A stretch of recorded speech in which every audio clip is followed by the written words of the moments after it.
It's 2027 and all of the rumors are true. The Chinese military is mobilizing.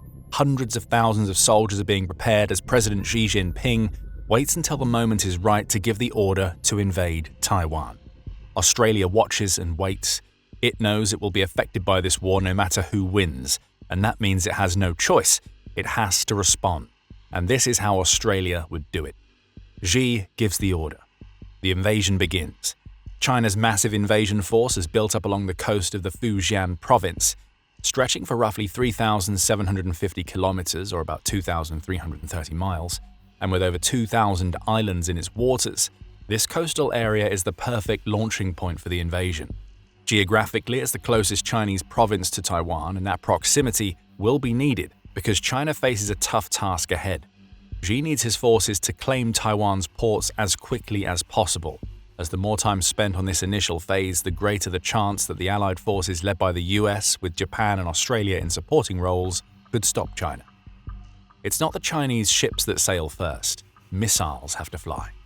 And fly they do, as China unleashes a barrage of projectiles against the Taiwanese coast, with the intention of softening up the defenses of the force that Xi needs his army to overcome. Taiwan's Navy and Air Force absorb the brunt of the strike, with the former likely losing a large number of the 91 ships that it has, including several of its 21 frigates, many of its patrol vessels, and perhaps even one or two of its 4 destroyers. China also cleverly targets air bases throughout Taiwan to take out as many of the country's 720 military aircraft as possible. Taiwan's 258 fighter jets will be the main targets here. The more of them that are destroyed, the more open the skies become for China's own fighters and attack aircraft. Taiwan is shocked, it's hurt, but Xi knows that the hard work begins now. Following China's missile assault, the US and Japan activate their forces in the Indo-Pacific. Bombers start flying from Japanese bases, attacking the Fujian province with long-range cruise missiles and bombs. American and Japanese ships are deployed. The goal here is to slow China down. Ships will take time to reach the Taiwan Strait, where they could make an active difference against China's forces. But if China's fleet can be slowed down to the point where the country's military can't overtake Taiwan within days, then Taiwan has a chance. And it's here where Australia comes into play. Australia doesn't have a world-beating navy. It doesn't even have a navy that could compete directly against China. As Global Firepower points out, China's navy has 796 more ships than the 45 that Australia can bring to the fight. China also has aircraft carriers, 10 times more submarines, and dozens more destroyers and frigates. However, Australia is far from helpless. Though it won't be taking charge in the fight against China, it will play a crucial supporting role that enables Taiwan's defense while giving the US and Japan the time they need to bring their naval and aerial might to bear. Later, Australian ships might even join the fight themselves. Keep watching to find out how. But in the initial stages of the Chinese invasion of Taiwan, support is key. The Australian Navy mobilizes, and Australia also starts cooperating closely with the US forces stationed in the country. The Centre for Strategic and International Studies, or CSIS, even outlined this role for Australia in its January 2023 War Games scenario for this very event. According to CSIS, because of its close relationship with the United States and the stationing of US forces there in peacetime, Australia would give access, basing, and overflight. Australian forces would participate in the South China Sea fight, but would be unavailable as a result of operations around Taiwan. That's a fairly accurate summary of what comes next, at least during the initial stages of China's invasion. In Darwin, which is in Australia's northern territory, there is an outflux of US troops who are all deployed to head in the direction of Taiwan. Some of Australia's ships also leave the city. Unfortunately for Australia, its naval power isn't what it could have been if China had only waited a few more years before launching its Taiwan invasion. There are some plus points. Australia has some Ghost Shark drones that it can deploy. The first of these drones was made ready for sea acceptance testing in November 2025, ahead of a planned January 2026 delivery. Fortunately for Australia in this scenario, all went well with the tests.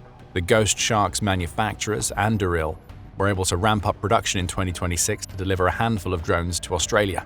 The full production run wasn't completed. Anduril planned to deliver all of the Ghost Sharks ordered over 5 years from the end of 2025. But Australia has some, and some is always better than none.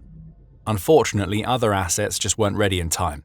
Under the AUKUS agreement between Australia, the US and the UK, Australia had planned to buy a trio of US-made Virginia-class submarines in 2032, with an option to buy 2 more. That deal is nowhere near completed by the time China invades Taiwan. Neither is the building of the new nuclear-powered AUKUS submarine that is intended for both the Australian and the UK navies. Construction wasn't even planned to start on that submarine before the Virginia-class subs arrived in Australia, and no amount of accelerating production will have them ready within years, never mind weeks of China's Taiwan invasion starting. Australia has to work with what it has, but what it has may just be enough. Returning to Darwin, a handful of ships have been deployed, and the US troops stationed there are en route to Taiwan. This isn't a massive US force. Most are Marines of America's 1st Marine Expeditionary Force, who are stationed as part of the Marine Rotational Force in Darwin. They will likely be involved in operations on Taiwanese soil later, though it's possible that the US could use them to cause issues in Fujian province. The members of the Royal Australian Air Force, or RAAF, stationed at RAAF Base Darwin, may also be put on alert. This base is the headquarters of the RAAF's 452 Squadron, along with the air combat element of the Marine Rotational Force. However, Australia's aircraft won't play a huge role in its response to Taiwan. Pine Gap will be more important. Nestled deep within central Australia, this secretive base sits on heavily guarded land that is almost sunk into a secluded valley where it's free from prying eyes. Little is known about this joint defense facility, other than that it was formed by the CIA back in 1966 as a result of some sort of deal between Australia and the US. Both nations still exercise joint control over an asset that The Guardian says has been described as America's most valuable intelligence site outside US soil. The early stages of China's invasion of Taiwan will see Pine Gap live up to that reputation. Critical intelligence immediately starts funneling out of Pine Gap and to the deployed US soldiers, along with the Australian ships that have just left Darwin. Pine Gap may also serve as an early warning facility to let the Allied forces know when Chinese missiles are en route. Satellites in orbit over the Indo-Pacific will track ballistic missiles launched from the Chinese mainland, providing key data to the Pine Gap intelligence agents. It's unlikely that these missiles will target Australia, but Pine Gap could at least offer warnings to Taiwanese authorities so they can prepare for future strikes following the initial barrage. As for Australia's deployed warships, they would likely be the Hobart-class destroyers that Australia has in its navy. These ships, which were commissioned in 2017 when Australia chose Lockheed Martin in 2007 to develop new destroyers for the Australian Navy, offer plenty of capabilities. They have anti-air, anti-surface, and anti-submarine capabilities, which basically make them floating radar stations that can be used to funnel yet more intelligence. With a range of 5,000 nautical miles and a top speed of around 28 knots per hour, these ships can move well through the waterways of the Indo-Pacific. That's how they would be used. Each crewed by about 200 people, Australia's 3 Hobart-class destroyers would likely focus on keeping key waterways around Japan and Australia open, especially as the massive Chinese Navy is likely to attempt to blockade Taiwan. As dangerous as the Hobart-class can be, and it has a Mark 41 vertical launch system with 48 cells, the advanced Harpoon weapon system, and a Mark 34 gun weapon system with a Mark 45 Mod 4 gun mount, it doesn't bring enough firepower to break through China's defense. So the Hobart-class ships patrol and send information, along with many other ships that the Australian Navy deploys.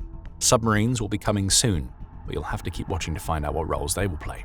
Back in Taiwan, everything is going to plan for Xi. China's flash missile barrage sufficiently weakened Taiwan to allow for China's amphibious vessels to start landing soldiers on the island's beaches. The so-called red beaches, many of which are on Taiwan's west coast, with others being in the north of the country, have been targeted. Not all have fallen to China, but enough of Taiwan's defenses have been destroyed to allow for landings. China's forces now have the task of trying to capture as many of Taiwan's ports, air bases, and cities, with the first 2 being essential. The longer that ports and air bases stay under China's control, the more ships and aircraft carrying troops and equipment can be landed in Taiwan. This is easier said than done. Though the red beaches were indeed vulnerable, Taiwan itself is a natural fortress. As the Council on Foreign Relations noted in June 2024, the Taiwan Strait itself is more than 90 miles wide, has choppy waters, and deals with 2 monsoon seasons and other extreme weather events each year. China's invasion had to be smartly timed and only has a handful of months to make its early gains count before the Taiwan Strait becomes a death trap. And on Taiwan itself, there is mountainous terrain that Taiwan knows far better than China, which protects the capital of Taipei. Ambushes will await Chinese forces as they attempt an advance, all of which buys yet more time for Australia and its allies to act. And that time is needed.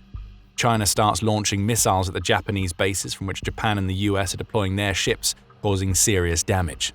As for Australia, it's relatively unscathed, as the distance between it and China makes such assaults difficult. However, that distance also means that any ships that Australia deploys in Taiwan's direction will take about 5 days to get where they need to go. China tries to make life hard for the Australian ships. Xi sends his own vessels into the waterways that those ships are trying to keep open, which may offer the first examples of combat between China and Australia. Those ships have to keep the waterways open, and it's around this point that Australia's submarine force comes into play. Though Australia doesn't have the subs it was due to receive in the future under the AUKUS partnership, it does have a fleet. Located at HMAS Stirling, which is located on the Garden Island near the city of Perth in Western Australia, the fleet has 6 Collins-class submarines, and all will be deployed as China's naval strategy becomes clearer. All 6 are diesel-electric attack submarines, meaning none are a match for the more advanced nuclear submarines that both China and the US can field. However, they can all reach speeds of up to 20 knots when submerged, and they can stay under the waves for 70 days before surfacing. Each also has 6 530mm torpedo tubes, and they can carry both harpoon anti-ship missiles and, if needed, mines to serve as substitutes for their torpedoes. These 6 submarines are a threat to China's navy. Despite not being as advanced as nuclear-powered submarines, Australia's Collins-class subs are surprisingly quiet. They would likely be deployed into the Indonesian archipelago in the South China Sea, where they would be on the hunt for China's warships and subs. Australia may also keep a couple of its submarines along with a handful of frigates back to defend the approaches to Australia from the undersea threats presented by China. Back in Taiwan, Xi might now just be realizing that he has spread his forces, particularly China's naval assets, a little too thin. A beachhead has at least been established, though the most likely location is in southern Taiwan. The ports closer to the north of Taiwan, which is where Taipei is located, were all destroyed by Taiwan ahead of the Chinese fleet's arrival. Any soldiers who land on those northern red beaches arrive in limited numbers and can be picked off in the mountains. Worse yet for Xi, Taiwanese aircraft are flying, as are Japanese and US aircraft that are arriving in Taiwan from both the US air bases in Japan and the aircraft carriers that the US has in the Indo-Pacific. Which carriers are present and which are used in the fight against China is debatable. At one point in July 2025, the US had 4 of its carriers in the Indo-Pacific, which arrived as a response to China flexing its naval muscle by sending 2 of its carriers into the Pacific Ocean. Perhaps the US had intelligence indicating Xi's plan to attack ahead of time, and if it did, there may be several American carriers operating in the waters close to Taiwan after a couple of weeks of the invasion. China is now in a race against time. Slowly but surely, the Western ships are picking away at China's naval blockade around Taiwan. China's establishment of a beachhead in Taiwan's south also means that soldiers have to travel massive distances to get to key infrastructure, all as Taiwanese forces move south to meet them, often in the forests and mountains. Landing as much infantry and equipment now is imperative for China, as it won't be long before the Allied naval forces break through and target the Chinese beachhead. The Taiwan War is increasingly becoming a global conflict. As all of this is happening, the Philippines may start to get involved. The country's Chief of Staff of the Armed Forces, Romeo Brawner, said as much back in April 2025, calling that involvement inevitable if China invades Taiwan. With Philippine ships now involved, Australia can dedicate more of its navy to the Allied attack on Chinese ships in and around the Taiwan Strait. Now, Australia has started to deploy more of its aircraft. The country's fleet of 13 P-8A Poseidon maritime patrol aircraft is in the air and scanning the seas. Again, support is the goal. Deploying out of RAAF Base Edinburgh, which is located about 15 miles north of the city of Adelaide, in Australia's south, these aircraft are versatile and effective. Its primary roles are anti-submarine and anti-surface warfare, at least in the context of China's invasion of Taiwan.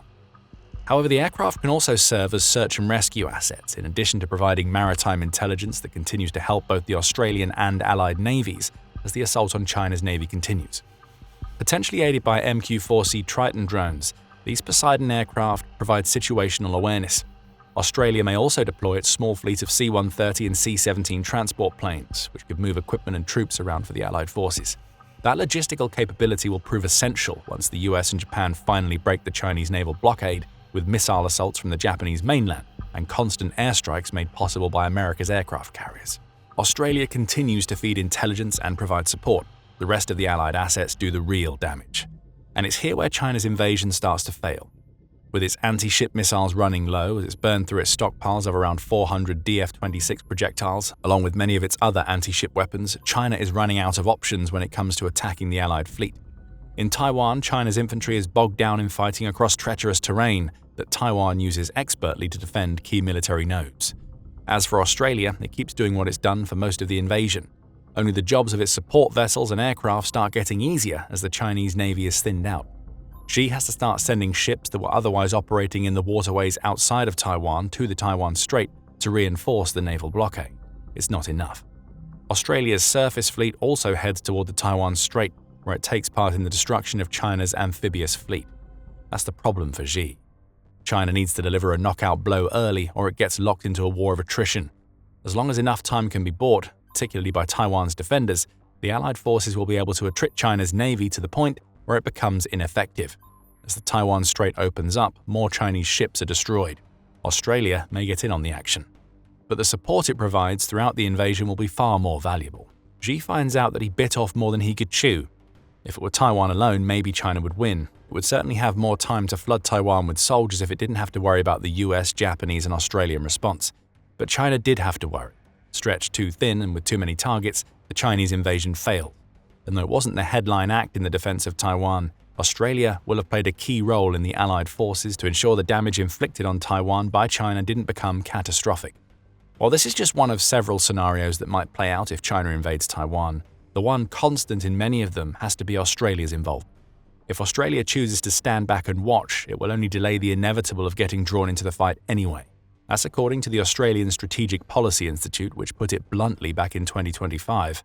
A major flaw in Australia's Taiwan debate is the simplistic "will we or won't we intervene" framing, which assumes that any conflict would be confined to Taiwan. In reality, an invasion would be far more complex, the think tank said. "We will" has to be Australia's answer. Anything else is too much of a risk, as a Chinese victory in Taiwan sees the balance of power shift dramatically in the Indo-Pacific. Xi himself might end up being the downfall of China's ambitions for Taiwan. Chaos has erupted in China after some of Xi's most trusted military advisors turned against him in an attempted power grab. These advisors cautioned against rushing the Taiwan invasion. Now that they're gone, Xi has nothing stopping him, and that's more of a problem for China than its president knows. Find out more in our video. And if you enjoyed this video, make sure you subscribe to The Military Show so you don't miss what's next. And thank you, as always, for watching.